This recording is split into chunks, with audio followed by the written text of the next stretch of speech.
আসসালামু আলাইকুম। সবাই কেমন আছেন? আশা করছি আল্লাহর রহমতে সবাই খুব ভালো আছেন। আমরাও আলহামদুলিল্লাহ বেশ ভালো আছি। বরাবরের মতো আজও আরও একটি ডেইলি ভ্লগ নিয়ে হাজির হয়েছি। আশা করব পুরো ভিডিওটা জুড়ে থাকবেন। অবশ্যই স্কিপ করা ছাড়া ফুল ভিডিওটি কন্টিনিউ করার চেষ্টা করবেন।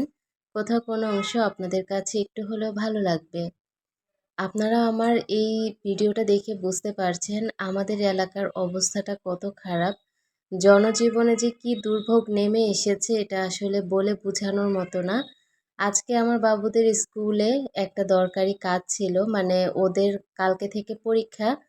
তো আজকে বেতন ফি সব জমা দিতে হবে, যার কারণে আমাকে বাধ্যতামূলক যেতেই হলো। আর বাচ্চাদেরকে বাসায় রেখেই তারপর আমি গিয়েছি। যাওয়ার পর তো দেখতে পেলাম এই অবস্থা। তবে আমার বাসার নিচে কিন্তু এই অবস্থা নেই। আমার বাসাটা মাশাআল্লাহ যেই জায়গায়, এটা একটু উঁচু আছে রাস্তাটা। তবে আমার বাচ্চাদের স্কুল যেখানে, সেই রাস্তা কিন্তু একদম ডোবা। তো যাই হোক, আগামীকাল পরীক্ষা হবে কিনা সেটা পরবর্তীতে জানিয়ে দেওয়া হবে, কারণ স্কুল পুরোটাই পানির নিচে। যার কারণে এখনো বলা যাচ্ছে না পরীক্ষা হবে কিনা। স্কুল থেকে বেশ কিছুটা সময় পরে এসেছি। আমি একটু বাজারেও গিয়েছি, বাজার করে নিয়ে আসলাম। যেহেতু এত পরিমাণ পানি, যদি আবার বাজারে না যেতে পারি, কারণ বাজারটা এমন জায়গায় সেখানেও পানি। তো এই কারণে আমি যেহেতু বের হয়েছি আর আমার স্কুলের পাশেই বাজার, যার কারণে বাজারটা নিয়ে বাসায় চলে এসেছি। আসার পর সবার প্রথমে নিজে নাস্তা করেছি, বাচ্চাদেরকে নাস্তা করিয়ে টিভি দেখতে বসিয়ে রেখে আমি আমার বেডরুমে চলে এসেছি। বেডরুমটা একটু গুছিয়ে নিচ্ছি। এত পরিমাণে বৃষ্টির কারণে কোনো কাপড় চোপড় শুকাতে পারছি না। কিছু কাপড় আমি খাটের উপরে মেলে দিয়েছি, আর কিছু জানালায়, এভাবে করেই শুকাতে হচ্ছে। এত পরিমাণে বৃষ্টির মধ্যে আমার একটা ভুল হয়েছে, আমি কাজের খালাকে দিয়ে আমার অনেকগুলো কাপড় ক্লিন করেছি, আর এ কারণেই কিন্তু কাপড়গুলো জমে গিয়েছে। না হলে কিন্তু ভিজা কাপড় জমতো না। বেলকনিতে কাপড় রাখাই যাচ্ছে না, এত পরিমাণে বৃষ্টি। আর আমার বেলকনিতে কোনো পরিমাণে সানসেট নেই, যার কারণে সব বৃষ্টির পানি বেলকনির ভিতরে ঢুকে, এ কারণেই কোনো কাপড় শুকানো যাচ্ছে না। বাহিরে কিন্তু অনবরত বৃষ্টি হচ্ছে। আমার ভিডিও দেখেই হয়তোবা বুঝতে পারছেন কতটা অন্ধকার আসছে ভিডিও। যার কারণে আমি একটু আস্তে আস্তেই ভিডিও করছিলাম, যে এত পরিমাণে বৃষ্টির সময় আসলে কোনো কাজ করতে ভালো লাগে না। তারপরেও মনে হলো যে আপুদের জন্য একটা ব্লগ রেডি করি। বেডরুমটা ভালো করে গুছিয়ে নিয়েছি। আজকে কিন্তু আসার সময় ২টা জিনিস কিনেছি। আমি আমার বেডরুমে দেখিয়েছিলাম একটা নতুন ব্রাশ, যেটা দিয়ে আমি ফার্নিচার ক্লিন করব। গোল্ডেন কালারের ব্রাশটা দেখে আপনারা হয়তোবা বুঝতে পেরেছেন, খুব সুন্দর। আর এটা খুব কার্যকরী, আমি আজকে উদ্বোধনও করেছি। সেই সাথে আমার বাসায় কিন্তু অনেকগুলো ছুরি আছে, তবে একটা ছুরিতেও ধার নেই। তো আজকে যেই ছুরিটা এনেছি এটাতে মাশাআল্লাহ খুব ধার। প্রথমেই কিন্তু উদ্বোধন করতে গিয়ে আমি আমার হাতটা কেটে ফেলেছি, এত পরিমাণে ধারালো ছিল। তো আমি সকালের নাস্তা রেডি করে নিয়েছি। আর আমি যে আম কেটেছি, তারপর ডিম কেটেছি, ওইটাই কিন্তু আমার নতুন ছুরি। তো উদ্বোধন করার সময় কিন্তু আমার হাতটাও কেটে গিয়েছে, অনেকখানি রক্ত বের হয়েছে। তারপর আমি ভাবলাম যে নাস্তা তো করব, তো তার আগে আমি আমার ওজনটা একটু মেপে নেই। আজকে সকালের নাস্তায় ছিল 2টা ডিম, অল্প একটু কাঁচা আম খেতে ইচ্ছে করলো, বাচ্চাদেরকে দিয়েছি, মনে হলো যে আমিও একটু নেই।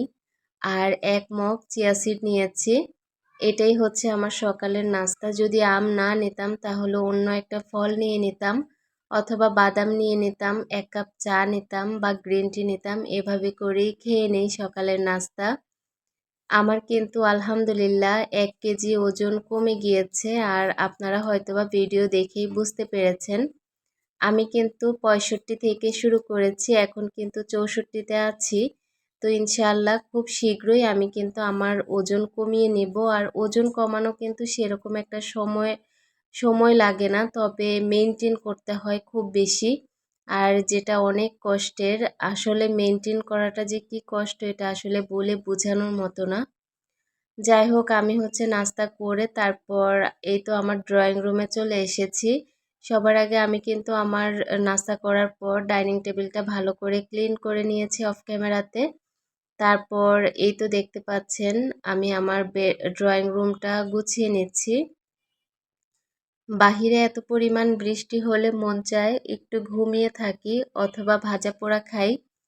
তবে আমি যেহেতু এখন ঘুমাতেও পারবো না, সেই সাথে ভাজা পোড়াও খেতে পারবো না, আমার জন্য বৃষ্টিটা এখন সেরকম ভালোও লাগছে না। আমি সবসময় বৃষ্টি হলে ভাজা পোড়া করি অথবা আমি খুব মজার মজার রান্না করি। এখন তো কিছু খেতেও পারবো না, এ কারণে এখন রান্নাও করব না। সেই সাথে সকালে বেশ কিছুটা দেরি করে ঘুম থেকে উঠেছি, যার কারণে আর ঘুমাবোও না। আর আমার এই কর্নার টেবিলটা দেখতে পাচ্ছেন কত পরিমাণে ধুলাবালি জমে গিয়েছে, তো এটাকে একটু ভালো করে পরিষ্কার করে দিচ্ছি। বাহিরে এত পরিমাণে বৃষ্টি হচ্ছে, মানে কি বলবো, অনবরত বৃষ্টি হয়েই যাচ্ছে। গত রাত থেকে এই পর্যন্ত বৃষ্টি কোনোভাবেই কমছে না। আমার কিন্তু আজকে আরেকটা ভুল হয়ে গিয়েছে। আমি আমার রান্নাঘরের জানালাটা খুলে রেখেছিলাম, আর ওখান দিয়ে কিন্তু এত পরিমাণে বৃষ্টির পানি এসেছে, পুরোটা বাসা আমার পানিতে তলিয়ে গিয়েছে। মানে আমার ডাইনিং রুমটা একদম ভরে গিয়েছে পানিতে। আমি আর আমার বড় মেয়ে মিলে ওগুলো সকালে পরিষ্কার করেছি, পানিগুলো ফেলেছি।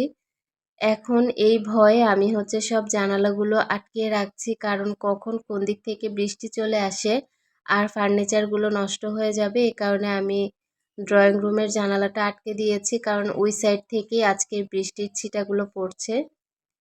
এত পরিমাণে ধুলাবালি আসে আমার ঘরে, ভাবলাম যে এখন তো বৃষ্টি, একটু স্বস্তি পাওয়া যাবে, এ কারণে ফার্নিচারগুলো আজকে মুছে নিচ্ছি। মোটামুটি কয়েকদিন, যে কয়দিন বৃষ্টি থাকে ওই কয়দিন অন্তত একটু সুন্দর ফার্নিচার চোখে দেখাতে দেখতে পাবো।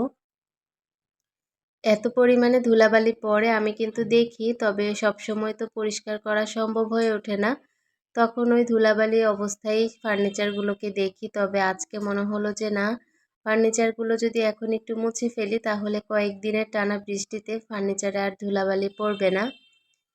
চট্টগ্রাম সহ বাংলাদেশের অনেক অনেক জায়গায় এত পরিমাণে ভারী বৃষ্টিতে বন্যার পানিতে সব তলিয়ে গিয়েছে, যার কারণে জনজীবনে যে কি ভোগান্তি সেটা আসলে যাদের সাথে হয়েছে তারাই বুঝতে পারছে। যেমন আমাদের পাশেই বৃষ্টির পানিতে তলিয়ে গিয়েছে, মানে আমার বাচ্চাদের স্কুলের এরিয়াতে, বা আমার আম্মু যেই এরিয়াতে থাকে সেইখানটাও কিন্তু পানিতে তলিয়ে গিয়েছে। তো তাদের কিন্তু বের হওয়া খুবই সমস্যার হয়ে পড়েছে। তবে আমি যেখানে থাকি সেখানটায় কিন্তু এখনো পানি ওঠেনি। আমি খুব করে দোয়া করি যে এই বৃষ্টি যেন খুব তাড়াতাড়ি কমে যায়। আসলে আমরা মাঝে মাঝে যখন গরমে অতিষ্ঠ হয়ে যাই তখন বলি যে কেন বৃষ্টি আসে না, তবে কোনো কিছুই অতিরিক্ত ভালো না। বৃষ্টি হবে এটা অনেক আনন্দের, তবে এটা যখন দীর্ঘস্থায়ী হয় তখন কিন্তু মানুষের জন্য খুব বেশি ভোগান্তির হয়ে যায়। যারা ফ্ল্যাট বাসায় থাকে তারা হয়তোবা অনেক কিছুই বুঝে না, তবে যারা টিন শেড বাড়িতে থাকে তারা খুব করে বুঝে যে বৃষ্টি কতটা ভয়াবহ হতে পারে। তো যাই হোক, আমি ড্রয়িং রুমটা গুছিয়ে ড্রয়িং রুমটা ভালো করে ঝাড়ু দিয়ে নিচ্ছি। আজকে ড্রয়িং রুমটা এত পরিমাণে পরিষ্কার হয়েছে, মানে আজকে ড্রয়িং রুম থেকে আর বেরই হব না এমনটা মনে হচ্ছে। আজকে আমার খুব ইচ্ছা ছিল আমার প্রিয় আপুদের সাথে অনেকটুকু ভিডিও লং করে শেয়ার করব, তবে সেটা আর করে ওঠা হয়নি। এই কাজ ও কাজ করতে করতে ভিডিওটা আর কন্টিনিউ করতে পারিনি। সেই সাথে বৃষ্টির কারণে আপনাদের ভাইয়া দোকান বন্ধ করে বাসায় চলে এসেছে। আর আপনাদের ভাইয়া বাসায় আসলে দেখা যায় কি আমার কোনো দিনও কাজকর্ম করে ওঠা হয় না। এ কারণে আমি সে আসার আগে সব কাজ করে ফেলি। তো সে বাসায় আসার পর আমার হাতে কাজই ওঠে না, তার সাথে বসে গল্প করি বা কোনো না কোনো কাজে আমাকে আটকে যেতে হয়, যার কারণে ভিডিও তো করাই হয় না। ড্রয়িং রুম, বেডরুম, তারপর ডাইনিং রুম একদম টিপটপ করে গুছিয়ে দেখতে পাচ্ছেন কত সুন্দর করে গুছিয়ে ফেলেছি। আর আমি সবার প্রথমে সূরা ছেড়ে তারপর এই তো কাজকর্মগুলো করেছি, খুব সাউন্ড দিয়ে সূরাগুলো শুনেছি। তো এখন টিভিটা অফ করে তারপর আমি আমার রান্না বান্নাগুলো সেরে তারপর গোসল করে নিয়েছি। এখন খাবার খেতে বসে পড়েছি পরিবারের সবাইকে নিয়ে। আমি যেহেতু ডায়েটে আছি এ কারণে ভাত কম নিয়ে সবজিটা বেশি নিয়েছি, আর এটা দিয়ে আজকের দুপুরের খাবার সেরে নেব আলহামদুলিল্লাহ। আজকে সকালের আর দুপুরের খাবার আপনাদের সাথে শেয়ার করলাম। আপনাদের কাছে কেমন লাগবে জানি না, তবে অনেক ভালোবাসা নিয়ে দেখে যাবেন। সবার জন্য অনেক দোয়া রইলো, আপনারাও আমার জন্য দোয়া করবেন। আজকের মতো এখানেই বিদায় নিচ্ছি। আল্লাহ হাফেজ।